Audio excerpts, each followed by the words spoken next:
Le 28 juin de chaque année, on célèbre la journée mondiale de lutte contre les hépatites virales. Et le thème de cette année, c'est rapprocher les soins des hépatites virales près de la communauté. Je m'appelle Dr Martin Sopon, je suis médecin hépato-gastro-entérologue au CNHU. Une hépatite, on va décomposer le mot, hép pour dire foie, it pour dire inflammation. Donc hépatite égale inflammation du foie. Mais on va parler que des hépatites virales. Donc inflammation du foie due à des virus qui n'attaquent que préférentiellement que le foie.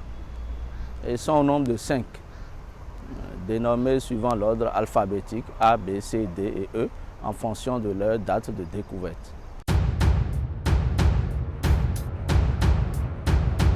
Alors, il est difficile de dire le virus l'un est plus dangereux que l'autre.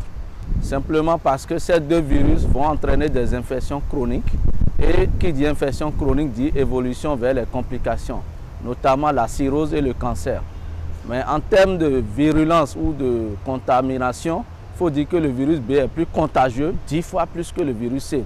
Parce que le virus de l'hépatite B résiste à l'air ambiant en moyenne 7 jours et ça reste toujours contaminant.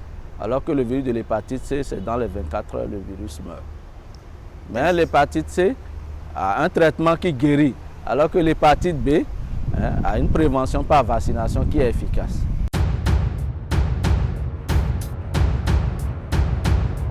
Alors, les voies de transmission par rapport au virus de l'hépatite B, c'est 4.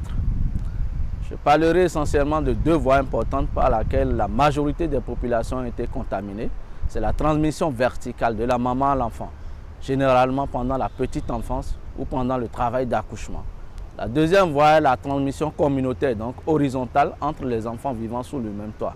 Par ces 2 voies, la majorité de nos populations ont été contaminées de façon innocente, parce qu'en majorité, il n'y a pas de symptômes. Et quand on est contaminé avant 5 ans par ces 2 voies, dans 90%, on développe une forme chronique. Donc on fait la maladie qui dure plus de 6 mois et on est exposé aux complications. Il reste 2 autres voies qui sont secondaires, qui ne sont pas aussi prépondérantes. C'est la voie sexuelle et la voie sanguine. Pour le virus C, la contamination est purement sanguine, parentérale. Il faut du sang pour être infecté au virus de l'hépatite C. S'il n'y a pas du sang, vous n'aurez pas de risque pour l'hépatite C.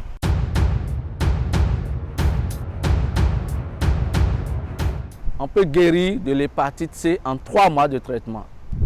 Mais l'hépatite B ne se guérit jamais. L'hépatite B chronique, je souligne, parce que l'hépatite B aiguë se guérit spontanément. Comme tous les autres virus, en phase aiguë, aucun médicament, guérison spontanée.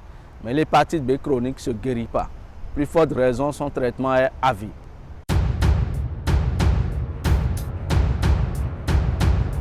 En termes de prévention, la première stratégie, ça va passer par le dépistage. Le dépistage surtout chez nous, parce que le Bénin fait partie des zones de forte endémicité. Donc tout Béninois doit se comporter comme potentiellement à risque d'infection au virus de l'hépatite B, parce que le taux de prévalence chez nous dépasse les 8%. Et donc doit aller au dépistage et quand on est séronégatif, encourager la vaccination. Et en dehors de ça, si vous êtes une population à risque, notamment les enfants qui sont nés de mères positives ou ceux qui vivent sous le même toit avec des personnes qui sont porteurs de ce virus, ou bien des gens qui ont des professions qui les exposent, professionnels de santé, les travailleurs de sexe, et par rapport au virus de l'hépatite C, j'avais dit la contamination est sanguine, donc notamment les toxicomanes, les injections de drogue et autres. Donc il faut utiliser du matériel à usage unique ou les objets qui doivent amener des effractions cutanées.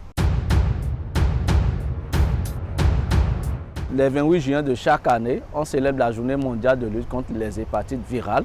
Et le thème de cette année, c'est rapprocher les soins des hépatites virales près de la communauté.